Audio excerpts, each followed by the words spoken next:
Hello and welcome to a new episode of I'm So Obsessed.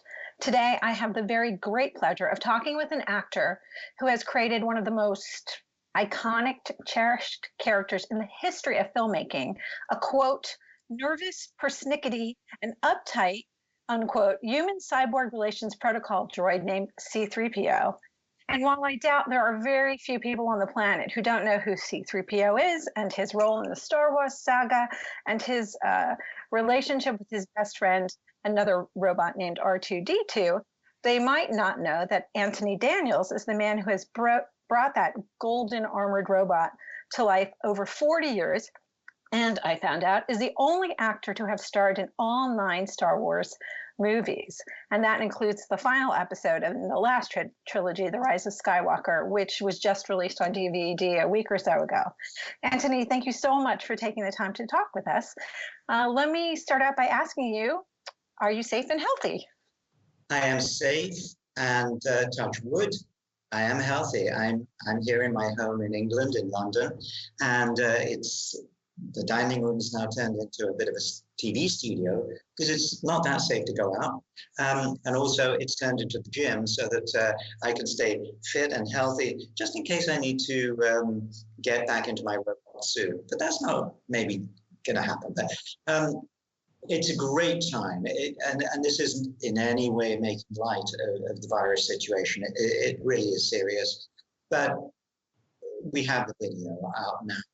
And Star Wars is has been such a beloved refuge for many people over the years that literally being in a home refuge right now, it can be part of the thing that might comfort us, because we're kind of familiar with a lot of stuff. A lot of stuff in the Rise of Skywalker that is new and interesting.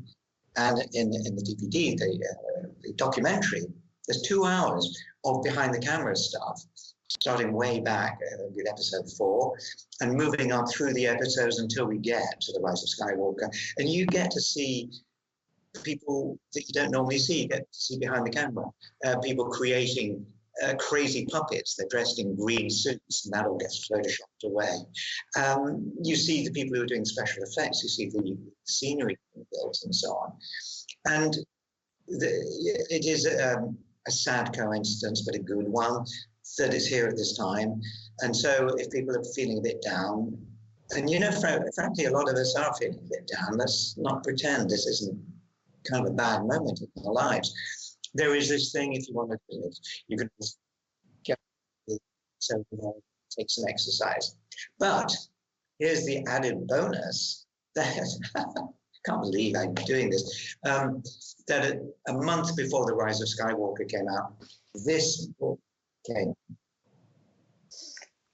Now, and I have just read this book this past week because, believe it or not, I had a lot of free time on my hands in the evenings where I could read. Yeah. And I want to talk to you about your book, I Am C-3PO, The Inside Story. And you talk a lot about the very many challenges that I don't think people appreciated in bringing the character to life. But I also was laughing when I read that you almost didn't even go to the audition because your description was, why would you want to go see an unknown American director working on a low-budget sci-fi movie? So can you tell us that story? Well, it's absolutely true. I, at the age of 24, I was so fed up with life not being an actor that I took myself to drama school for 3 years. And I say in the book, it's learning about this now. And I talk about mime. I talk about doing mime with a blank mask on. And so I left drama school. I was very lucky. I won an award, took me to the BBC radio drama repertory company for 6 months. And after that, I joined a theatre company in London. And 2 years later, and I've been doing stuff on TV and having great fun in the theatre, rising up. And then there was an invitation, I thought, from Hollywood, because in my imagination, all films came from Hollywood. And all people in films were like, kind of cigar smoking, I don't know, big guys. And so I assumed that this unknown American who wanted to see me because I was physically quite neat and could control my body as a blind person might, something I'd learned at drama school. And George Lucas, as he was called, was seeing a lot of actors in England because the original film, to many people's surprise, was filmed about half an hour north of where I'm sitting, in a place called Elstree, north of London. So George was seeing people for all sorts of roles. And I spent 3 years of drama school, paid for by myself. And I thought I was really quite a serious actor. I think I probably thought it was like, you know, I was a bit snobby about it. Anyway, my agent said, go and see him. You never know what it could lead to. So I did. I went. It wasn't far away to 20th Century offices in London. And there was George. He wasn't this Hollywood mogul with a cigar. He was tiny. He was shy. He was really nice, really, really nice. Very tired. He was seeing so many actors for all these things. And he'd had people walking in doing robot acts, and he was trying to tell them, no, it's not that kind of robot, you know. And so we talked, and I wasn't really that interested, that I was polite. And then on page whatever, I'm going to see a very small rendition of the painting on the wall that changed my life. Ralph McQuarrie's painting, concept painting it's called, how something might look in the film. I fell in love with the painting. It's as simple as that. I fell in love with the face of the painting. Fell in love is an easy, not quite the right word. I was entranced by the face. He had a forlorn quality. It was as though he was lost. He wanted to come and take my hand, or, you know, there was something there that clicked. And then, same page, the next day, they sent me the script. Boy, was that a tough read. I'd never actually read the script before, but even with all his comings and goings, it was difficult. The one thing I really got was that this metal man was different. He was unique. I loved what George had written. Nothing to do with me. I just read it, and the way I read it, I had a really good feeling about this. You know, nobody ever says that in the stuff. I have a bad feeling about this, but I had a really good feeling. So the next day I went back, and eventually, I asked George if I could play the part.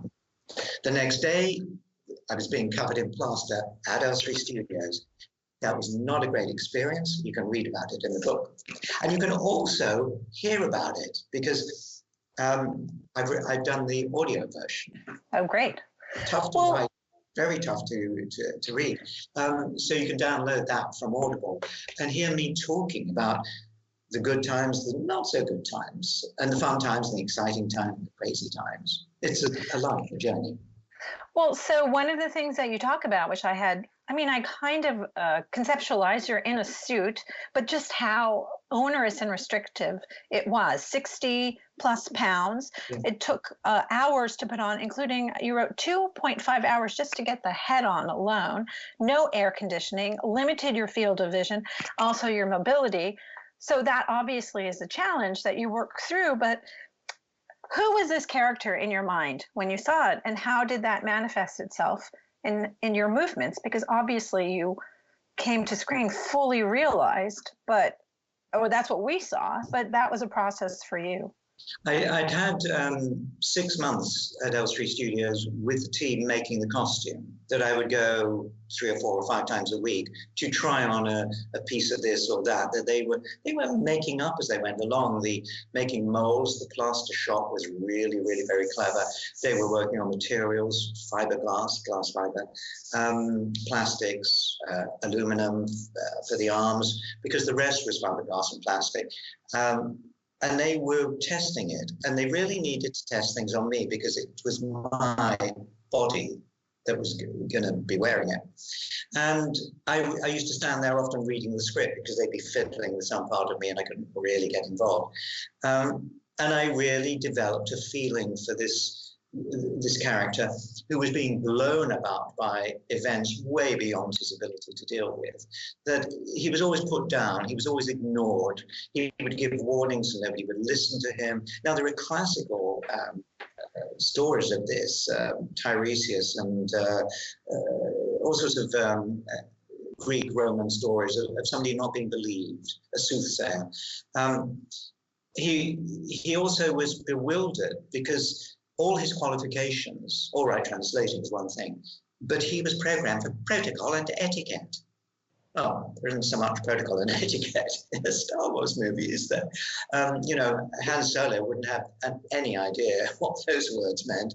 Neither would Jabba the Hutt, of course. Not that the Hutt would exist until the third movie. But I did see him very, very clearly, and I think George and I may have talked that they were based on the two little farmers from the Hidden Fortress by Kurosawa. And George was very open about that, because they are the common man. They are the nobodies that most of us are. Most of us wander this planet as nobodies, being pushed around. And now we're all being pushed around by something way bigger than us. Let's hope, for the future. So a lot of it clicked with me. And I loved the writing of the two characters, R2 and 3PO. Because the humanity, the loving, unspoken loving friendship, where they would poke fun at each other, needle each other, but basically adoring each other as great companions. I loved that. And what a shock on the first day's filming to find that the conversations which I'd been reading over and over again, 3PO says this, R2 beeps a response, 3PO R2 replies. Nobody in 6 months had ever bothered to say, oh, by the way, that's not going to happen. You're talking to yourself. You're talking to a boss. Okay? That was a real shock. And it took me a couple of days to get over it. And then I got over it and got on with it and learned all the scenes, kind of imagining, writing in sometimes what R2 would say. And then when I saw the finished film and Ben Burt had put his beeps and burbles on, so magically that you, the audience, and indeed me, assumed they were there at the time. No.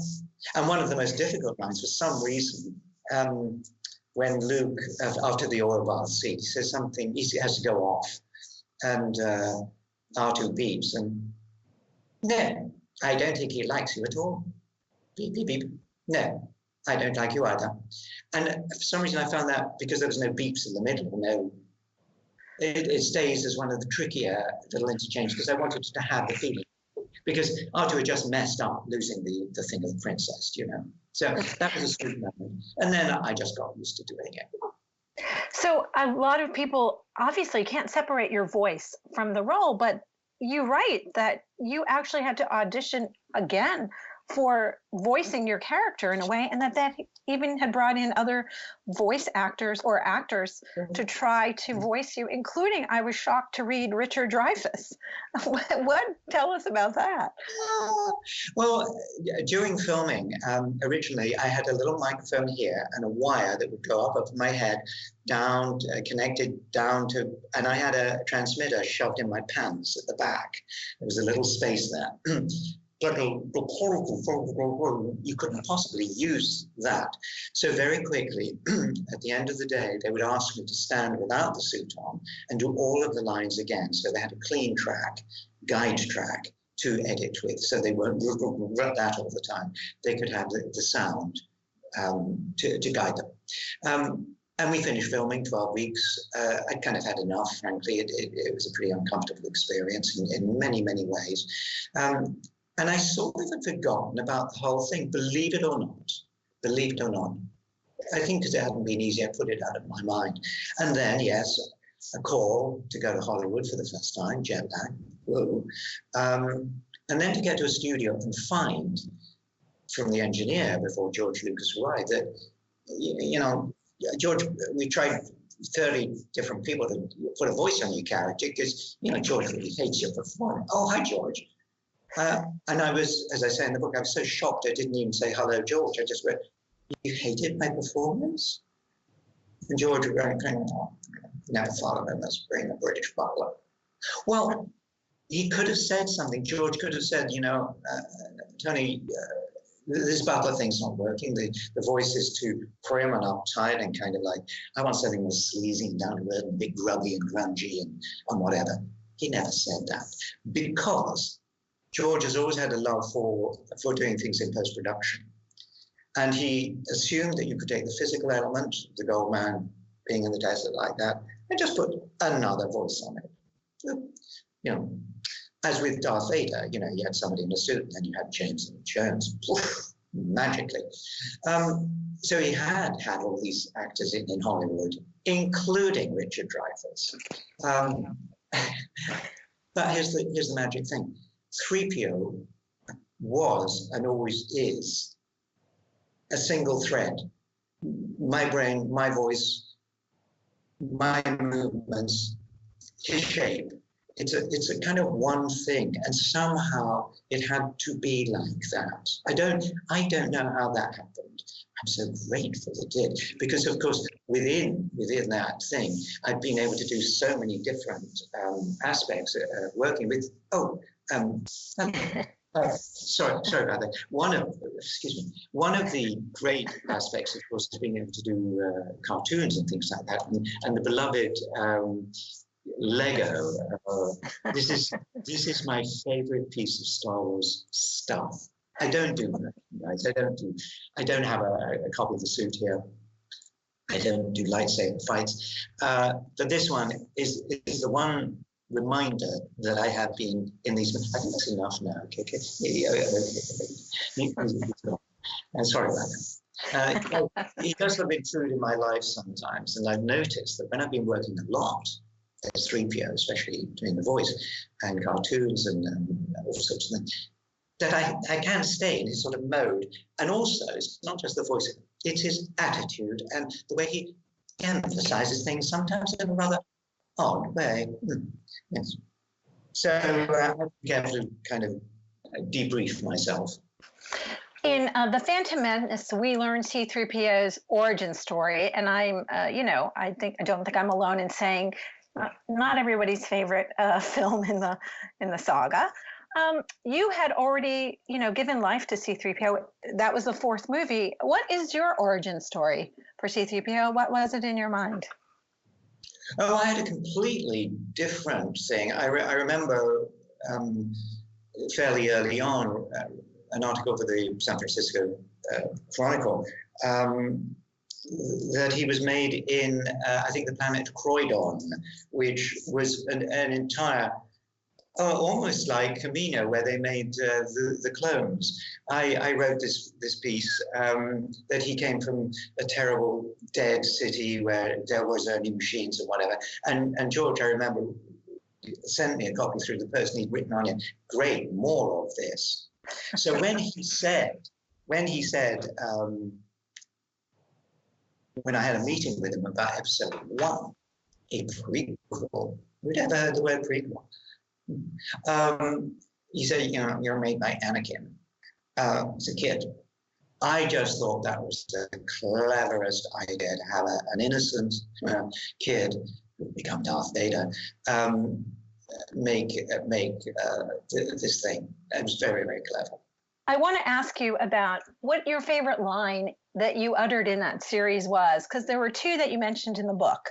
Let the Wookiee win, when R2-D2 is playing chess against Chewbacca. But you also quoted from Return of the Jedi, when the Ewoks want to make you their god, and you have a moment of kind of revenge against Han Solo.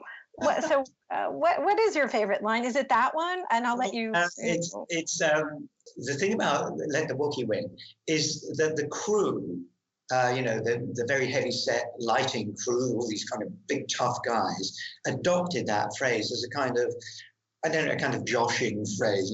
Let the Wookiee win. It became a silly phrase, but the scene with Han Solo, Han, of course, had been really a bit rude to 3PO all the way through. And so in the scene where 3PO is some sort of god, that was a sweet line to say. And you get Harrison saying, Han Solo saying, well, excuse me, your highness, or whatever.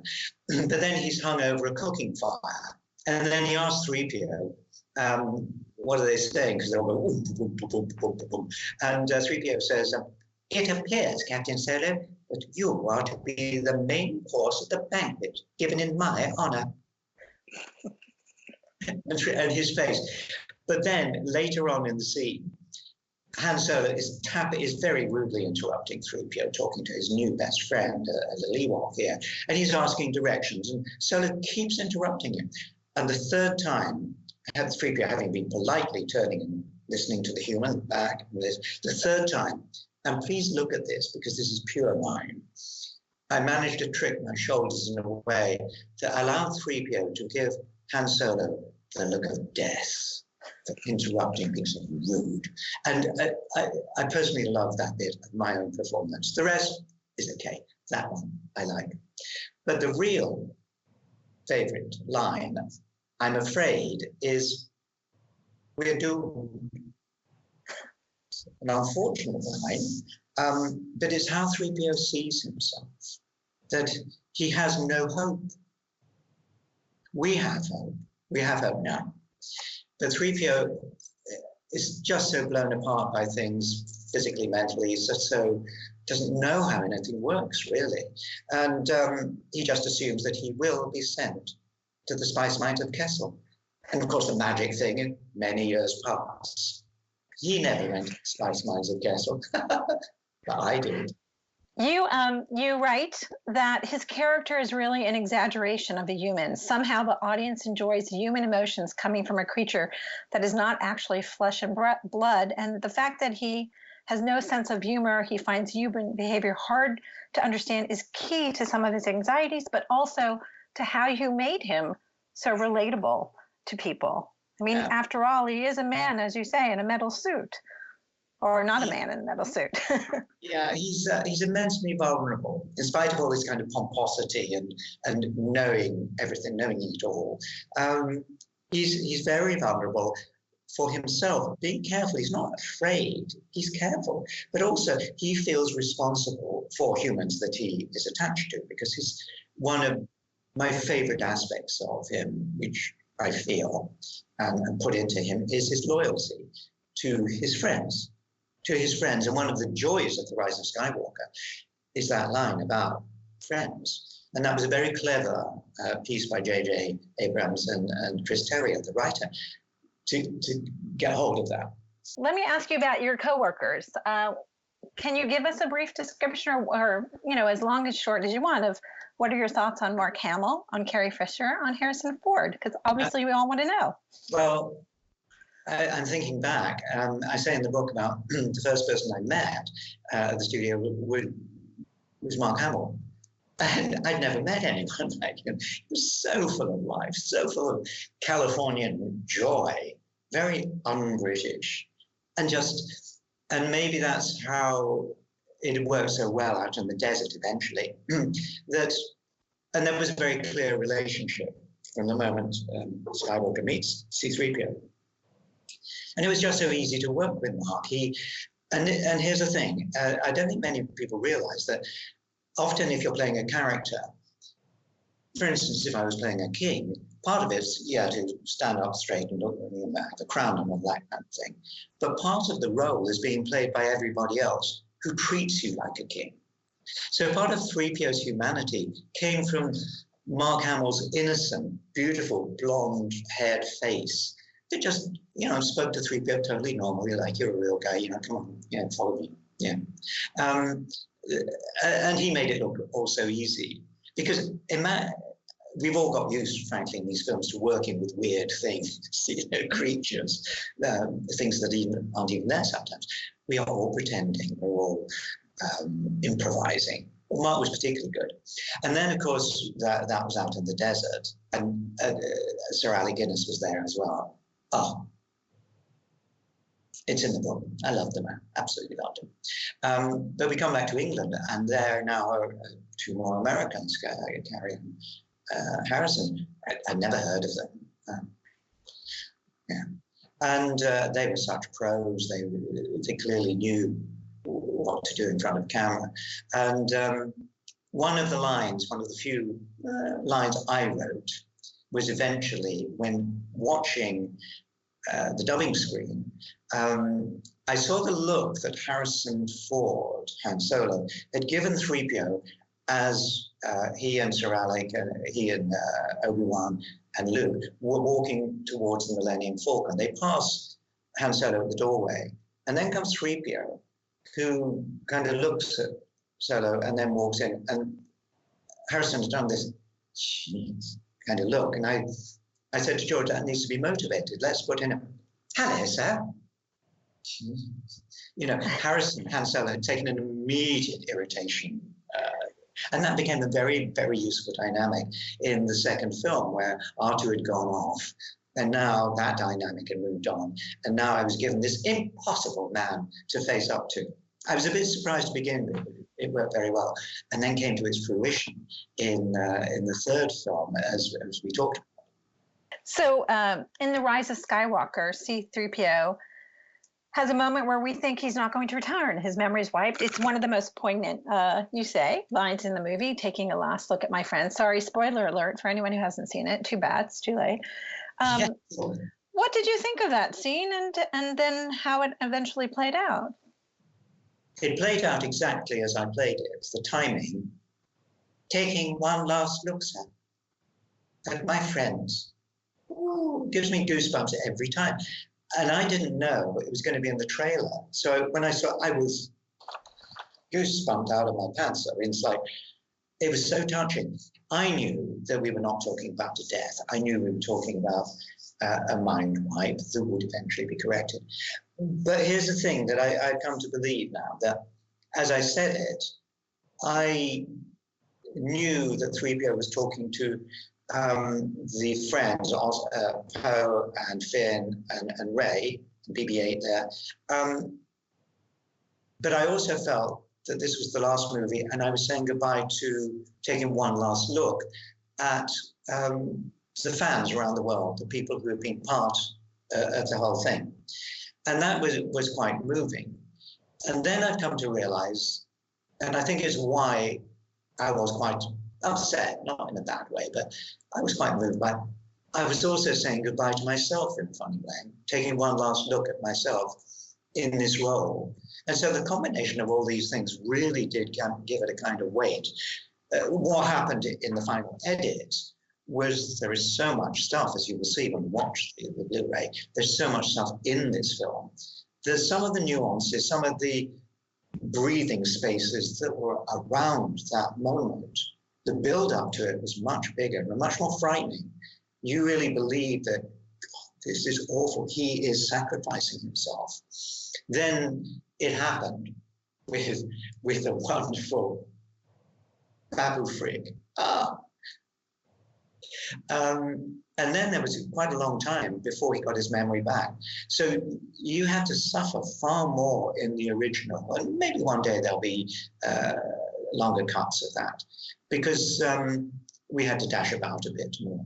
But it did feel a very meaty piece of acting to do for once. Where is C-3PO now in your mind in the world of Star Wars? What is he off doing?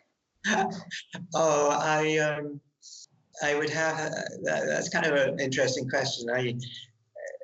I've always said that, you know, Star Wars is my job, and really did become my job in so many different ways, not just the films.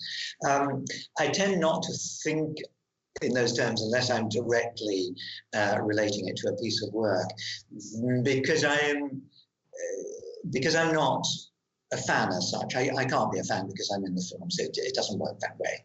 What I do get is the energy and love and just everything from fans around the world. And I've been in their company either digitally or on live events such as celebrations or concerts, that I have so felt their warmth. But I don't think Star Wars every day, to be honest. But I'm thrilled that a lot of people do. And I have said recently that in these tough times, thank goodness for the digital media, where Star Wars fans can now absorb through the Blu-ray, through the documentary, they can absorb stuff, and then they can argue for the rest of their lives on the internet about, well, who shot who first, obviously, but then, should Rey have done this? Is the dark side this? Palpatine, whatever. All these things, because Star Wars fans have always put so much energy into the films, and they've energized us, the actors and the crew and the directors and all that kind of thing. So now, sadly, there's opportunity to maintain, rather possibly more time than we thought we'd have, to maintain that relationship that fan has to fan. Dark side, light side, who shot, whatever. There's an opinion there to be argued about. But here's a little addendum to that. To be argued about nicely. Don't get vicious, unkind, whatever, because right now we need human kindness. So you might have a different opinion, but be nice about it.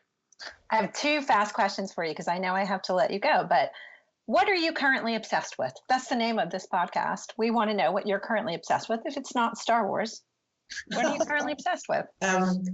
Well, obsession, you got to be careful with obsessions. They can take you maybe places you really need to go to. So I am going to say that I do not have an obsession. Think of me as a terrible human being. But no, I'm not obsessed. I like a bunch of stuff. I'm a regular human being, but not obsession. I don't collect things, because the funny thing is, as you get older, you don't want stuff. You want space. On the other hand, I know that Star Wars fans love having something from the movies, a lightsaber, because that extends the experience and allows you to pretend to be part of it all. And that's actually a great thing. But as far as obsession, sorry, I'm going to go, Okay, and here's my last question for you, 4 times. I was reading again about how you had to control your movements and really work within the suit. And one of the things you wrote was that he could never touch his face, which actually is very apropos for this time. So how about a PSA about not touching your face? Says he touching his face. That's a really, really good idea. There is somebody, and I've forgotten the name of it, but it is on YouTube.